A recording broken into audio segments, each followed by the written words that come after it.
your brother Barron obviously became an uncle at a young age. What is he like as an uncle? What's his relationship like with the kids when they get around Uncle Barron?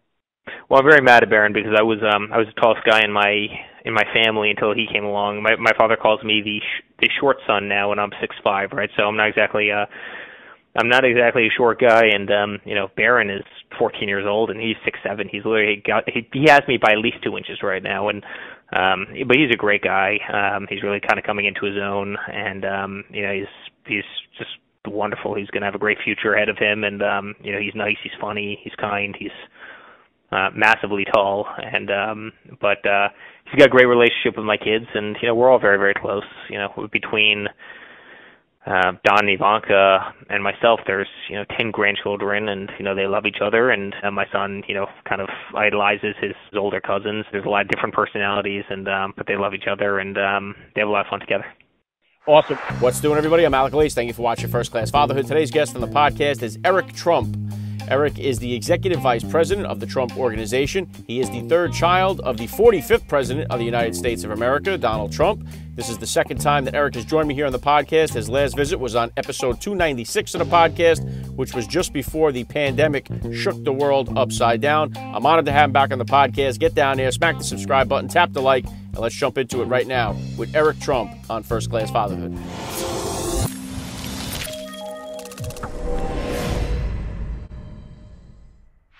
Joining me now, First Class Father Eric Trump. Welcome back to First Class Fatherhood. Alex, great to be back. All right, well, we know you got the kids 1 and 1 here. Give us a little update. Luke, Carolina, how old are they now? How are they doing?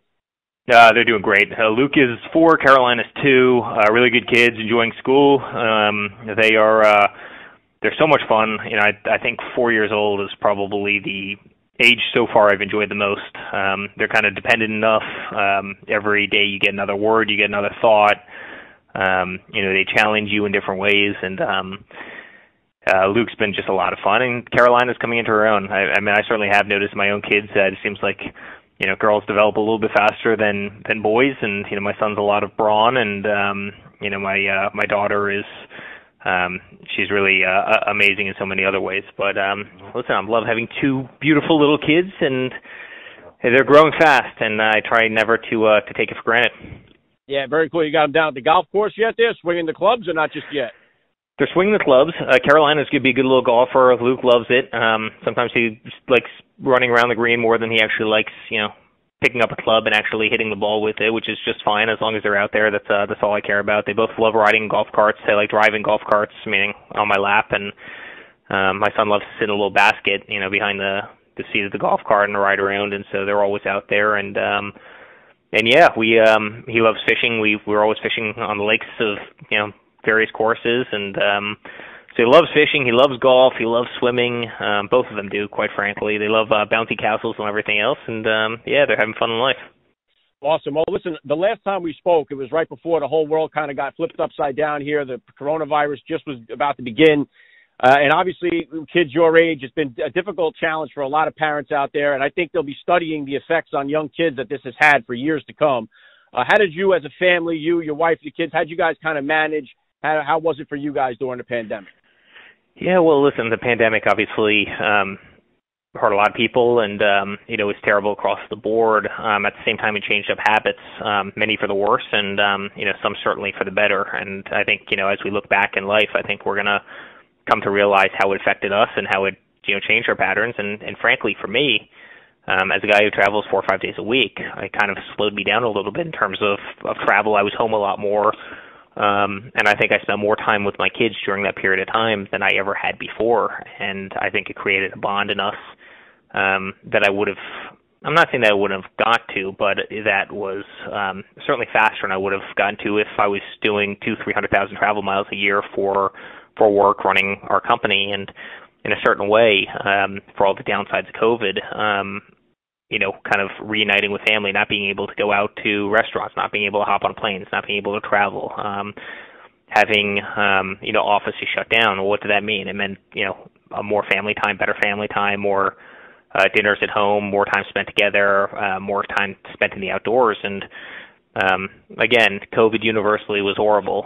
But I think, if there's one good thing that'll come out of it, I think there's a lot of families that were almost reunited by it. And it's not that I was an absentee. I get home every night and I say prayers with my kids, and if I am traveling, we are FaceTiming and we say little prayers together. And my son just learned the Pledge of Allegiance, so he'll stand there and he'll do the Pledge of Allegiance. It's a lot of fun. But I think the relationship with my kids actually flourished during COVID because so many of the other distractions that would, typically occupy your time, so many of the other expectations, which are far less important, by the way, were canceled, were shut down, weren't available during that time. And I think for kind of young fathers, that was actually, kind of a blessing in disguise.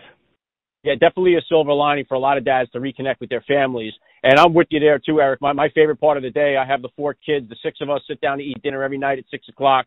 We pray together. Technology is away. It's my favorite part of the day. So, but one of the things that's been challenging for the kids, although they got more family time, they were away from all their friends. I know your kids are small. I don't really like the word play date, but to get a chance to go and, play with other kids and stuff like that, have they been able to do that? And obviously your brother, Don, 5 kids, your sister's got kids. How was their relationship like with their cousins? And did they get a chance to spend a lot of time with them throughout the year?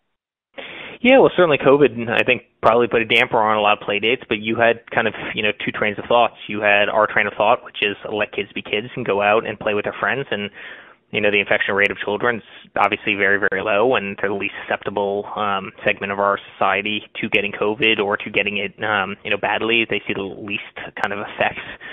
So you had parents who let their kids continue to play and let their kids continue to roll around the mud and, hang out with other friends and neighbors and other things. And then you certainly had parents that took the opposite approach, which kind of shielded their families. And by the way, that's individual freedoms that we have as American. You can make those, choices. And so my kids still went on play dates and they still had a lot of fun. I think there were a lot of people who were a lot more cautious, especially at the beginning when a lot less was known about COVID and, everybody was still learning. And I think the world has opened up where a lot more of that's more acceptable now. But you're right. I mean, I think the one thing that really bothers me about COVID, and it's just kind of maybe a little bit of practical reality of life, is when you have a little 4-year-old wearing a mask and, they're with other kids who are being forced to wear a mask in a school or somewhere else, and, they can't see each other smile, they can't see each other giggle, they can't kind of tell their mannerisms, they can't read their friends' faces because, again, they're covered. Aside from being little kids who want to be free and, again, not being wearing something over their entire face, it's really sad to see that happen. And, it's unfortunate. You want kids to be free. You want kids to be able to live their lives and enjoy their youth and, enjoy school and certainly a lot of the precautions, and I understand why so many of them were needed, but a lot of the precautions I think hurt that, segment much more than it probably hurt you and I, which, wearing a mask was maybe an annoyance or an inconvenience. I think it certainly impacts kind of youth a little bit differently than it impacts us. Yeah, one of the things that's very hard for me to even explain to the kids, Eric, they're all in school. I'm in New Jersey here. The only place the kids are required to wear them is in school. Like I could take them to the library, I could take them to the movie theater, to the mall, anywhere else they're not required to wear them except for in school. So how to explain that scientifically, what makes sense out of that, has been a challenge. And staying on the school system, our country has fallen far behind here, Eric, as far as reading, math, science goes. I just had one of the world's best-selling authors, James Patterson, on the podcast. He talked about the epidemic or the importance of getting kids to read at grade level. They've fallen so far behind. The schools seem to be so concerned about the masks and the mandates and all this other stuff. But when it comes to the actual education, it's been a colossal failure here, in my opinion. What's your take?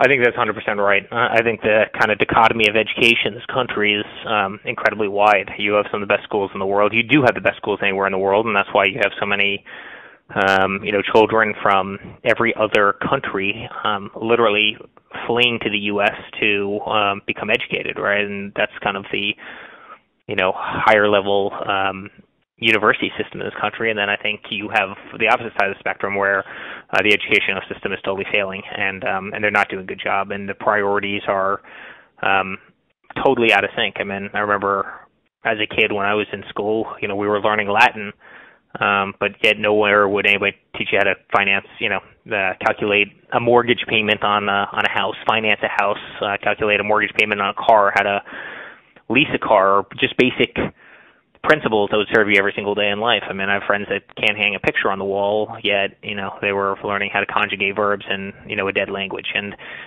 there's place for all of it, but sometimes I think the priorities of this educational system are completely skewed and frankly purposely skewed, and that's a very worrisome thing to me. And frankly, Alec, it was one of my father's kind of guiding principles on the campaign trail. He spoke about it every single day, which is how in the world are we ranked 30th in terms of education, yet by far we spend more money on each child than any other country in the world. It's not even close. We spend more money per kid than first, second, third, fourth, and fifth combined. Yet our results still lead to a society where you're 30th in the world, and that's a real problem. If we were spending less and we were 30th in the world, then hey, that's one thing. Then you can reinvest and you can put more money toward the problem and hopefully solve it. The problem is we put the most money toward the problem and we still have the worst result, and that's not acceptable. Yeah, well, hopefully better things to come here soon, somewhere down the line. And I know your wife Lara was considering a run as a Senate for the Senate seat there in North Carolina, her hometown. Ultimately decided not to go forward with it. What was kind of your opinion? Obviously, you guys spoke about this as a family. What was your take, or what was your opinion on her running for that the position of the Senate, and how do you feel about her running again in the future? Well, it was really interesting. It was an interesting time in our lives, and she would have won. I mean, she was leading all the polls by 30, 40, 50 points, and this was an 11-way race. I mean, her name recognition in the state's phenomenal. People love her, and I really think she would have been the next senator from North Carolina at the same time. As a young mother and kind of a young family, the real choice had to be made. Is this something that I can take on, that I'm going to be going to events, 3, 4, 5 events every single day, for several years? I'm not going to be able to interact with my kids. I'm not going to be able to see my children. I mean, that's an awful big time commitment, as you can probably imagine. I mean, I've lived campaign trails, and most of the time you're stopping gas stations all day, grabbing, chips and Red Bull, and that it's not exactly conducive to raising a 2-year-old and a 4-year-old and being kind of a present parent. And there's nothing more important to Laura than our kids. And, I give her a lot of credit. I think it's incredibly, brave of her to do. And, my kids come first. She could have had that Senate seat, and, there's nothing more prestigious in the country than being a United States Senator. And there's no question she could have had it. She would have won it. In fact, you'll remember people wouldn't even enter the race knowing that the proposition existed that she was going to be running. I mean, you had serious people who were governors of states and who literally wouldn't enter the race because of this. And so I give her a lot of credit. She wanted to put little Luke in Carolina first. She loves them. She's an amazing mom.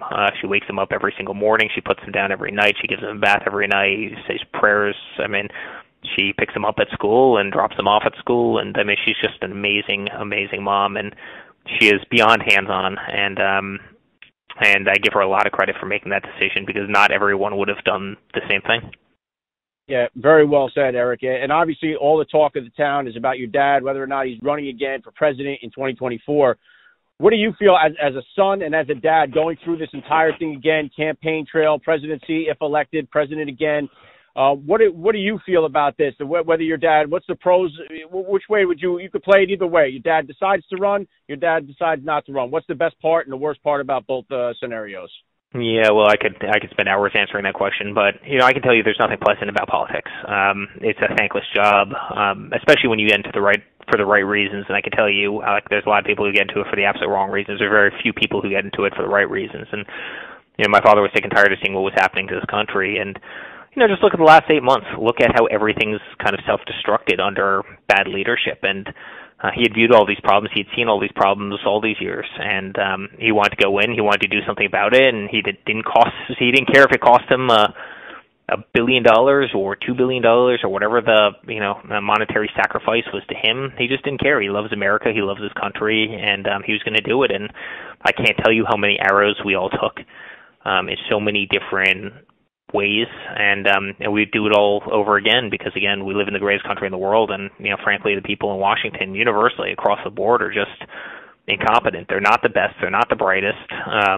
They fight for so oftentimes the wrong reasons. Their motivations are oftentimes corrupt, and it's very, very sad. And again, look at kind of the state of the world right now. I mean, our shelves are half empty. We've got literally thousands of boats that can't unload in ports. We have rampant inflation. We just gave $86 billion to a group of terrorists who chant death to America. We left Afghanistan after 20 years and thousands of lives, and that $86 billion spent. Absolutely disgraced. We look weak in front of China and Russia and all our adversaries around the world.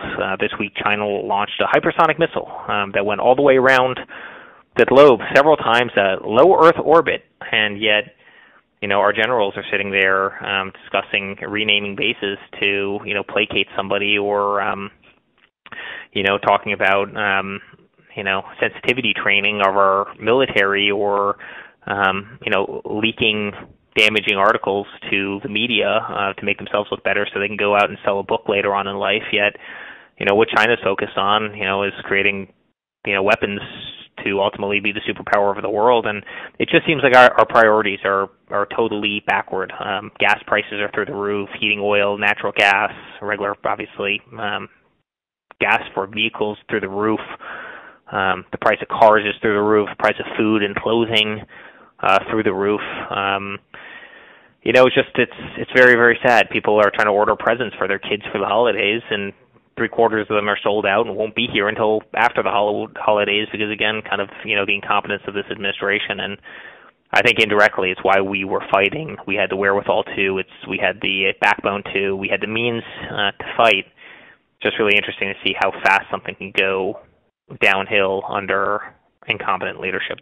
Yeah, and it has gone downhill, Eric. And one of the things that's crazy for me is during your dad's time as president, people were comparing him to Hitler, calling him a Nazi. And now here we go. You got a mandate where you can't even get into a bar or restaurant unless you show your paperwork that you got a vaccine. And people are like, yeah, that's okay. That's normal.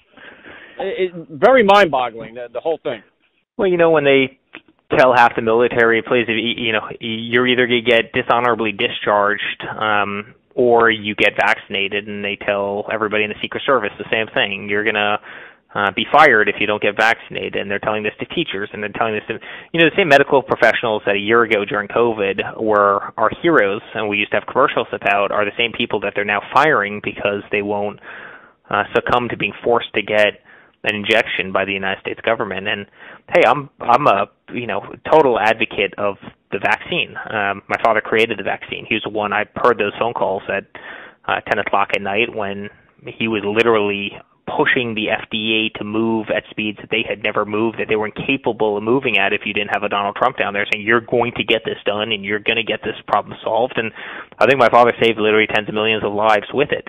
At the same time, where in the world does individual freedom get thrown out the window? Could you imagine? I mean, whatever happened a year ago was, it's my body, my choice. It's kind of interesting now that it, when it pertains to the vaccine, it's no longer my body, my choice. It's you do what I tell you to do, and that's deeply troubling. And so, I'm not an anti-vaxxer. In fact, I was a guy who got the vaccine because I just happened to not care, and I believed in what my father did. At the same time, to see the way that they're trying to push it on little children, to see the way that they're trying to push it on people who just don't believe in it or think they're healthy or, having gotten COVID or had COVID and already have the antibodies for it, or so many other groups of people, I think is absolutely disgusting. I think it's un-American.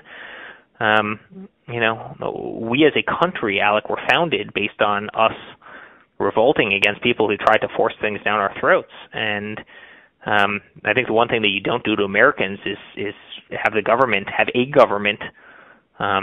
tell them what to do. That's never worked out well in our history before. And I just find kind of the ways that they've gone about the vaccine absolutely horrible.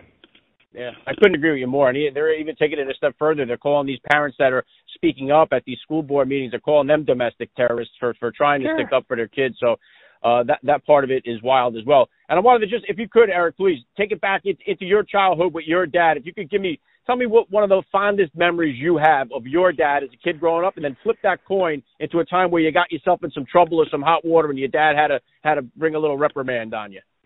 Oh, wow.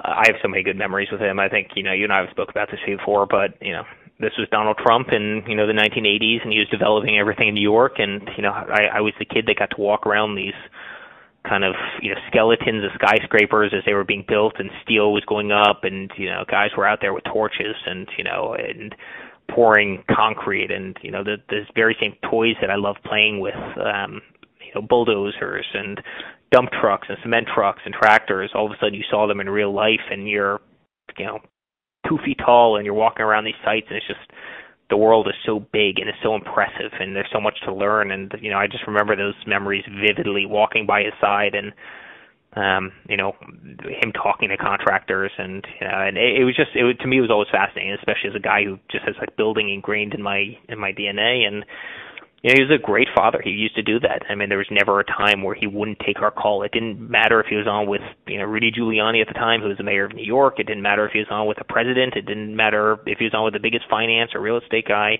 If we called, he would put us on the phone. Most of the time with them. Hello, Mr. Mayor. Hello, Mr. Giuliani. He would never, ever refuse our call, and I take that to heart. Now with my own kids. Again, I don't care where I am if I'm not at home. I don't care where I am at 7:45 when my phone rings, when my FaceTime goes off. I will step out of anything I'm doing, anywhere I'm at, and I will say my prayers with my 2 little kids, and I'm just religious about it. I will not miss it. I don't miss it under any circumstance. I might apologize to somebody ahead of time, but it's just something that I'm very religious about. And my father was he had those same kind of habits with us. And again, I think I might have even told you this story, Alec, but every day before I went to school, I'd walk into his room, same thing every single day. Eric, no drinking, no drugs, no smoking. Dad, what's drinking, what's drugs, what's smoking? I'd be 4 years old, and he goes, don't worry about it, just whatever you do, no drinking, no drugs, no smoking. And so you just had little habits. I try and form habits in my children, and good habits, and my father did the same thing for us. And repetition, I think, is incredibly important, and consistency is very, very key, and being present is very key. And listen, all fathers and mothers, and we're all busy people in life. We're being pulled in 1,000 different directions, but taking that moment to make that little extra effort, where no matter what you're doing, you will take that moment for your child. You will take the 5 minutes to say prayers. I think that's something that my kids will, very much remember. And frankly, the days that I can't do that, because literally the only times that I'm not able to do that is literally if I'm on a plane in midair going somewhere where you can't, call or FaceTime them. My kids are literally visibly upset because of it, because they miss Dad, and they know the repetition we form every single night. And I think that's hugely important within a family and to a father. Yeah, great stuff, Eric. And then I'm kind of curious. One thing about me, I became an uncle the day I was born. I have one nephew that's a month older than me. I had another nephew when I became 7. Your brother Barron obviously became an uncle at a young age. What is he like as an uncle? What's his relationship like with the kids when they get around Uncle Barron? Well, I'm very mad at Barron, because I was the tallest guy in my family until he came along. My father calls me the short son now, and I'm 6'5", right? So I'm not exactly a short guy. And Barron is 14 years old, and he's 6'7". He's literally he has me by at least 2 inches right now. And but he's a great guy. He's really kind of coming into his own, and he's just wonderful. He's going to have a great future ahead of him, and he's nice, he's funny, he's kind, he's massively tall, and but he's got a great relationship with my kids, and we're all very, very close.